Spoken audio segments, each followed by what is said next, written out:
So I've wrangled my friend Chad onto a phone call to talk about the differences between driving in the US and the UK, because we've had lots of Chads before, haven't we, Chad? We have a lot. And there's loads of differences between the US and the UK in driving.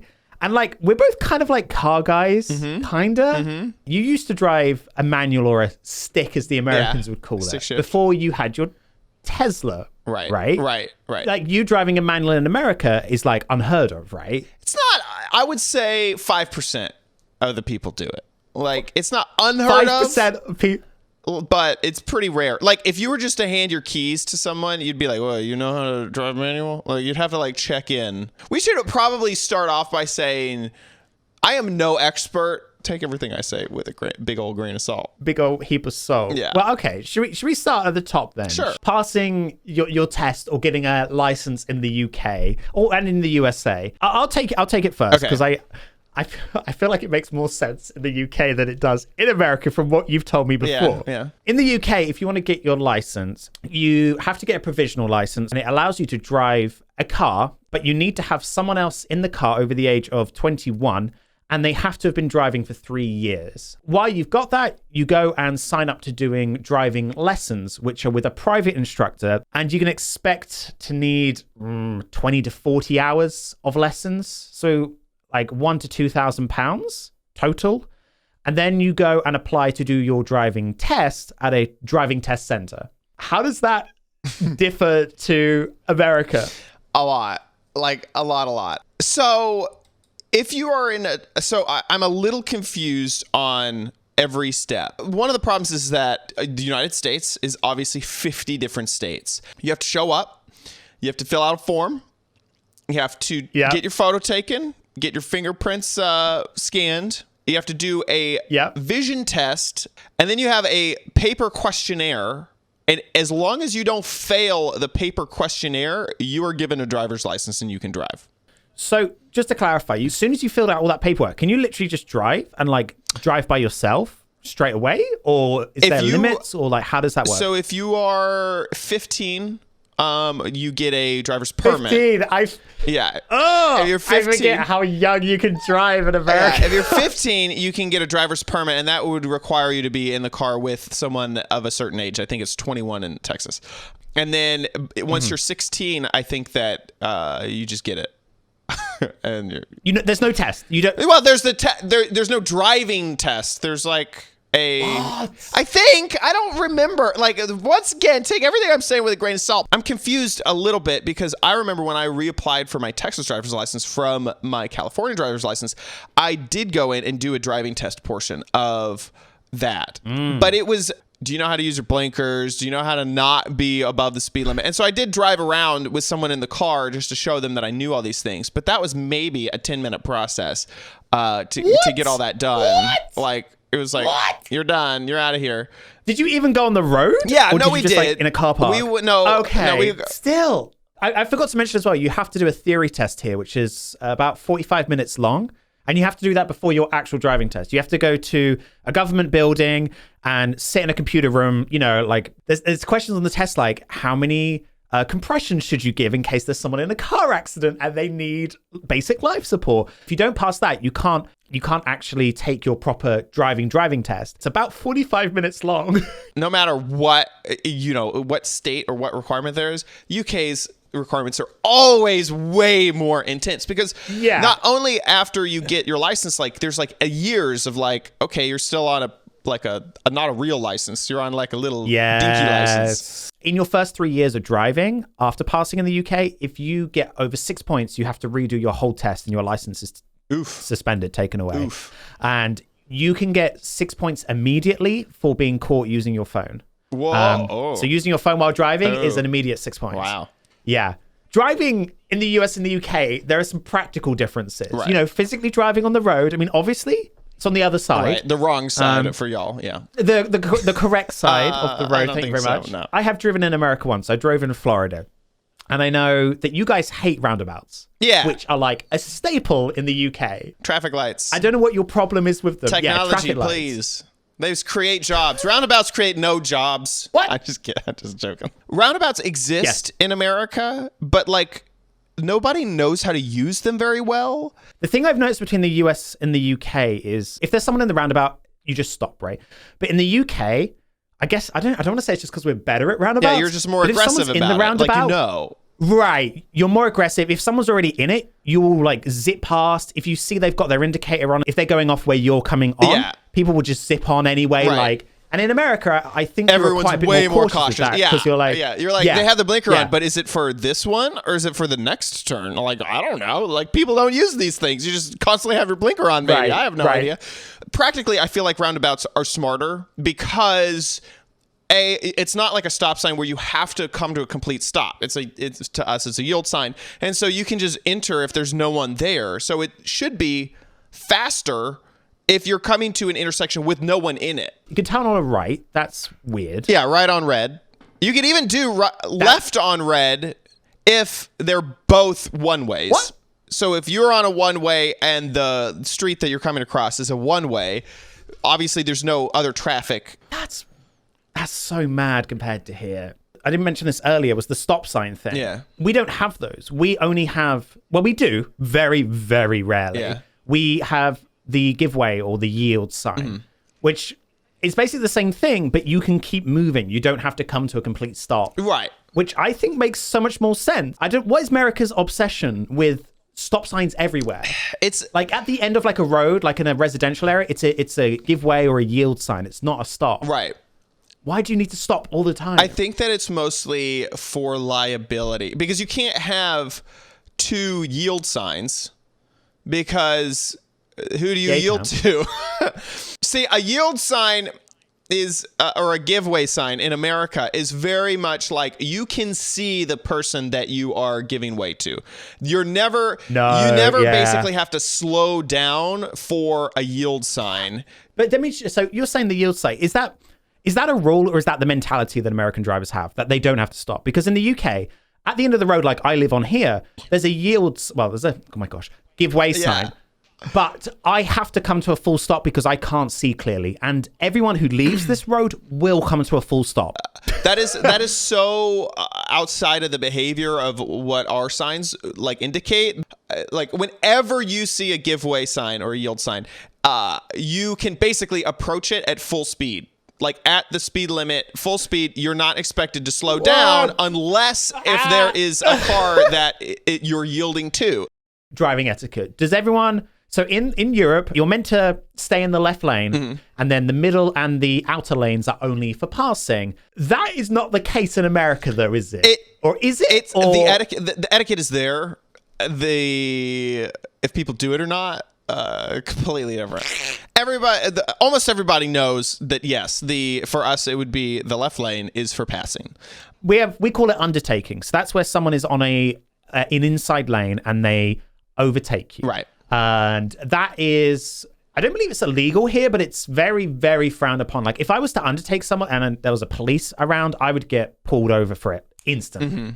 Is that the same in America? So you overtake someone on the right. In the UK, it'll be on the left. Right. Is that illegal? Would you get done for that? I kind of confused still on the premise. So there's a car in the middle lane and you overtake them in the slow lane. Is that illegal? No. In a UK, that will like get you done. No, that's just you're just driving, especially if they are.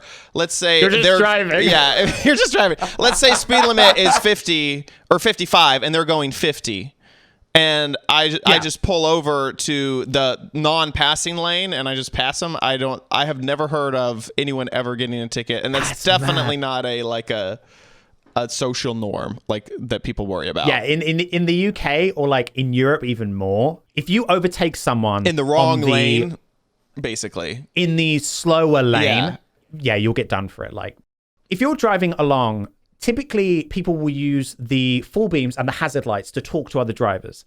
Do you have this? A bit. So the times that you see it is, let's say you're driving and you forgot that your high beams are on. You may see a car in the oncoming traffic flash their high beams to tell you turn them off. Another thing is if semi trucks are hitting their brakes really hard, they will almost always hit their hazards to indicate I'm slowing down a lot faster than I normally do. Do normal drivers do that? No. If you were to brake really suddenly, you wouldn't. No. Interesting. No. So the hazard lights mean like 3 things. They mean thank you. So if someone's let you out or like a truck, yeah. That's funny. If I'm in the middle lane and I need to get off at an exit and I indicate, Yeah. and like a lorry slows down to let me in, it would be accepted to either Tap it real fast. press the hazard lights. Yeah. For like 3 flashes, or what's more common as well is people grab the indicator stick and they ram it up and down really fast. So the indicator lights do this like. That's funny. We just do a wave out the back window. You know, you just like raise your hand and you can probably see it. You can see it through the window. You just go, thank you. Fairs. Yeah. And then, if everyone's like stopping in traffic or like there's an accident ahead or something, everyone will put on their hazard lights. Just to say, like, everybody slow down. When I'm slamming on the brakes, I'm holding the steering wheel. My left hand is going towards the hazard light. Interesting. To press it. That does not happen. I've heard in America, or at least in Florida, in heavy rain, people put their hazard lights on, which blows my mind in like the stupid. I don't get that. Is that a common thing?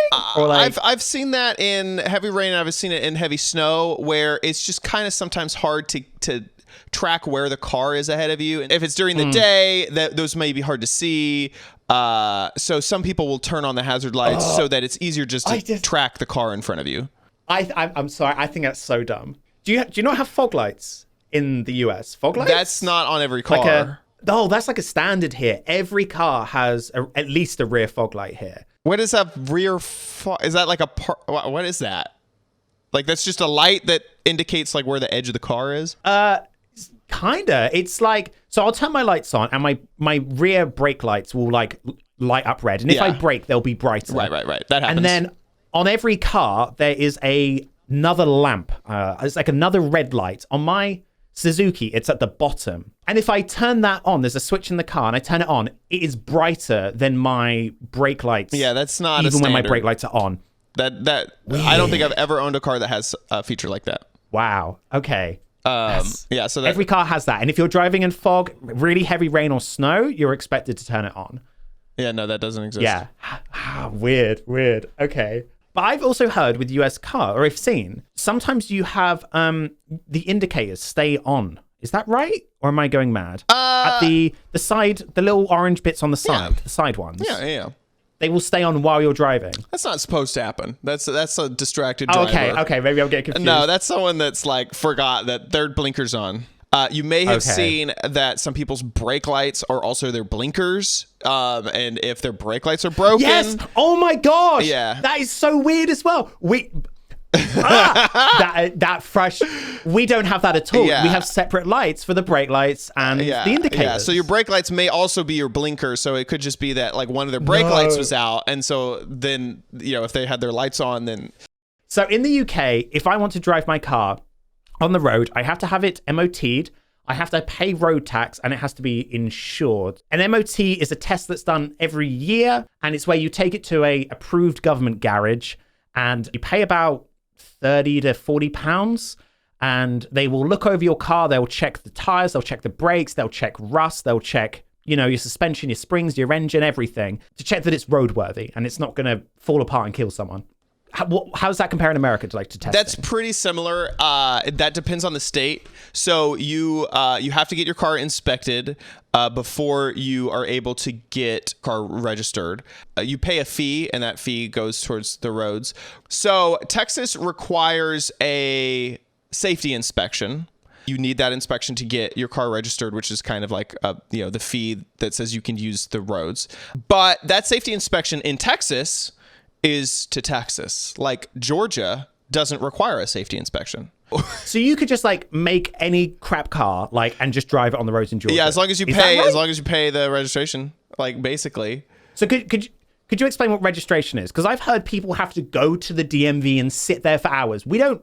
That blows my mind. What is that process? So that process, normally you'd go to the DMV and sit there for hours to get anything fixed with your driver's license, to get your driver's license for the first time. That's normally driver's license stuff. Normally registration is a tax office thing. And would you pay that every year? Yes, that's a thing you pay every year, and you get a sticker. That sounds like our road tax. Yeah, and that sticker goes on your car, and then if you don't have that sticker, then you might get pulled over, and they're like, where's your registration? Here's like a map of state inspection stuff, because like some states require emissions testing. Like California is a big one that like you have to make sure that your car isn't producing smog. Some states don't.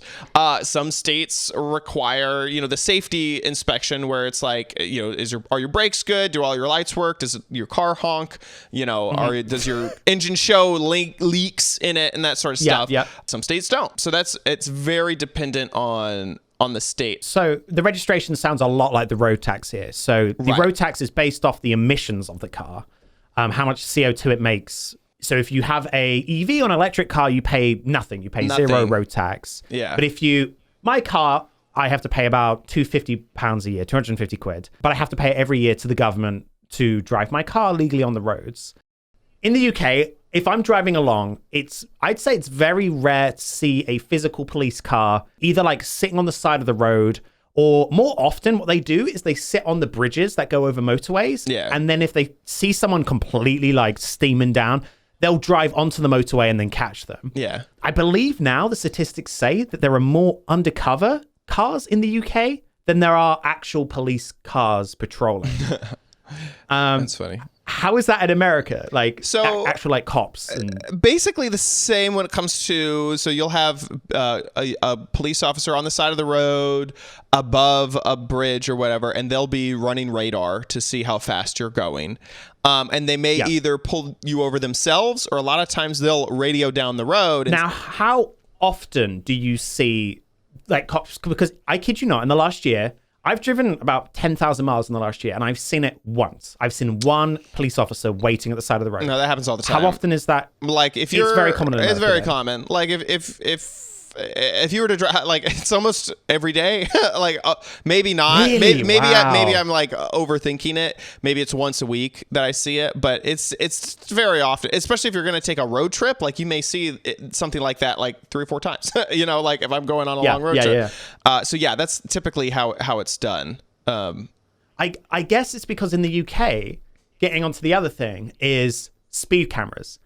Like we in the UK love our speed cameras, and we have something called an average speed check, which I don't believe you have in America, or do you? I've never heard of. Or do you know something like this? The way it works is you're driving along on a road, you'll go into an average speed zone, and there will be 2 cameras, one at the beginning, one at the end, and they will take a photo and the time that you went through the first camera and the next camera. And then they do some trigonometry math stuff. Yeah, like how long did it take? What's the average speed that you've been going? Yeah. Oh. So you can't slow down and then speed up to get through it. You have to stick exactly at the speed limit. Clever. Do you have those? No, those don't exist. No. No. Oh my God. So even things like red light cameras, there's a big push to get rid of them. In Texas, they are now not viable. They're illegal? Like red light, like they're illegal. Yeah, they're illegal. What? Like it seems like they have to be torn down. Like you can't even have them, but they can't use them. Cities cannot use them if they have them up. Wow. Yeah, because there's been a few studies that A, people just hate them, but B, there's been a few studies that show like red light cameras will cause people to brake so fast that they'll cause more accidents that hit their back bumper than they will if they if it was yellow and it was going to turn red and they could have made it through safely if they would have just kept going, you know? And so, yeah, that's definitely a huge factor of like, also people, there's a lot of argument around you have to have like a real cop pull you over and a real cop write you a ticket and a real cop verify your identity. Like you can't just have a photo of an event that happened because you could claim, oh, I wasn't driving. That was someone who looks like me. Okay, so in that scenario, what would happen? And you said, okay, it wasn't me driving. Yeah. Do they just like let the ticket go? Can they not? Because in the UK, it's up to the person who's registered and owns the vehicle. And if they don't say it's them, or if they say it's someone else and don't actually get a conviction on the other person, it comes back to the person who owns the vehicle. Like, whatever's on cameras, like goes, like, and the person who owns the car is on the ticket for it. So the person owning the car is on for the ticket. That just does not happen. Like, it just doesn't get enforced. It's not a thing. It's like there's no like, oh, my friend was driving and he decided to hit someone with the car. We can't determine who hit them. Now I'm liable for manslaughter. Like that doesn't happen. That's mad. That would totally happen here. It would be up to me, the owner of the car, to prove that I wasn't driving at the time. That's some proper like American like freedom crap there, you know. Freedom, baby. Like firing in the air. Yeah, exactly. Final thing on this is speed cameras. In the UK, even though we have like crap tons of speed cameras and red light cameras, they always have to be visible and there has to be warnings before. Oh, so every single speed camera is bright yellow. It has loads of like reflective markings on it. You can see it like half a mile. It has like a strobe light on it. Like, hello. Pretty much. Like they might as well at this point. You know that it's there. Is that the case in America? Because I've never seen a speed camera in America. Well, the speed cameras don't exist. What? Yeah, so that's why you've never seen them. The red light cameras, they do exist, and the red light camera stuff, that's dependent on the city, the state. Some I've seen in some places, you'll see like a block ahead of a red light camera. There'll be a sign that says red light camera ahead, and a lot of the cameras are more visible. Some of them aren't. Some of them are very hard to see. So yeah, it kind of depends. There's no standard. And speed cameras don't exist. Those aren't okay. That'll explain that then, how I've never seen them. Yeah. You guys get to just drive automatics. You can't drive manuals. You get cheap gas. That's another thing. Your petrol, your gas in America it's like a quarter of the price in the UK. Yeah. It's mad. Yeah. Right now, gas right now, because of the gas war and whatnot, is $1.20 American. Is that cheap? That's a gallon. That's so cheap because first off, you calculate yours in liters, right? So a gallon of petrol in the UK currently is $6.13. Yeah. So like, it's not just half. You know, it's half and half. Like it's a fourth of the cost at the moment. But this is kind of like a weird time. But yeah, oh my God, so cheap. I mean, it's super cheap right now for us. Which also explains like why we love small cars here. In America, you just all drive huge cars. On your roads are bigger, your parking spaces are bigger, and here like everyone just wants a car that does great miles to the gallon. Mine does 40, and like that's not great. Yeah, like something 60 and above is like people will be like, mwah. Yeah, you know, my Civic did like I think it was like 27. And I was like, oh, that's pretty good. This is great. This is some good gas mileage. You know, like I have to remember. I can't remember that's the exact numbers, but yeah. And also, I think there's a big difference because your tax is based off of what you were saying, emissions, and so that's not a thing here. You don't have to worry about your emissions. I mean, I really like our roads compared to because I assume that y'all just have roads that weren't really made for cars and then upgraded to serve cars. Well, that's what I feel like. Like I'm like looking around. I'm like, well, this used to be for a horse, and now this is just for a car. Yeah, I mean, it depends what. Yeah, I mean, depends what city. If you go through like the older cities, then yes. I mean, the city I live in, there's a few roads that I kid you not, it's a two-way road, but you can barely fit like my car down it, and my car is small. I have to tuck the mirrors in. If there's another car coming the other way, we're just screwed. Yeah, someone's got to back up. Reverse all the way up, to get out. That almost never happens in America. Like we have had such a car culture for so long that the amount of times that you're in a space that only one car can fit, like I don't know if I've ever encountered that. Like maybe I've encountered it on someone's private property, but obviously it never happened when driving around. But also if you're like in the living area of a city, there'll be so many parked cars on the road. Like people love parking on the road here. Yeah. And you will have to like dip into like a space to let someone else come through and like dip out and like to get down the road. Does that photo give you anxiety? Yeah. So like that does not that extreme. Yeah, that would not happen. That's pretty normal though. I'm not gonna lie. Like if you go into a city, that is that is the case. Now, of but see, getting that down looks there. more like a neighborhood, right? So, like that, it could happen. Like, there's been areas in California, like in Oakland, I've seen something very similar to that on certain streets, but they're typically not. Like, I feel like that happens on not main roads, but like, you know, the smallest upgrade of a main road in the UK, where that only typically happens on very residential roads in America. I think that's kind of hit everything, mate. I can't think of anything else on the top of my head to talk about. Okay, Chad, if you had to pick one big difference, I mean, for me, it's the fact that some states in America don't require testing on the cars at all, which scares me. Yeah. Like, I think it's very much like you have the responsibility. I think that's the biggest difference is in America, the expectation is you should be responsible. And like, by the way, like almost all states don't require like safety. Like that's like kind of unique that Texas does. By the way, like yeah, I'm looking at the even map. California does not require a safety inspection. Like it's that, and it's also like the speed cameras as well. It's like we don't trust you to not speed, so we're gonna make it so you can't at all, you know, without getting caught. Yeah, in America, it's kind of like catch me if you can, like yeah, right. Okay, freedom. Yeah, exactly. Yeah. If you enjoy the video, make sure you hit subscribe. I'll see you on the next one. Check out more of my crap online. All right. Bye.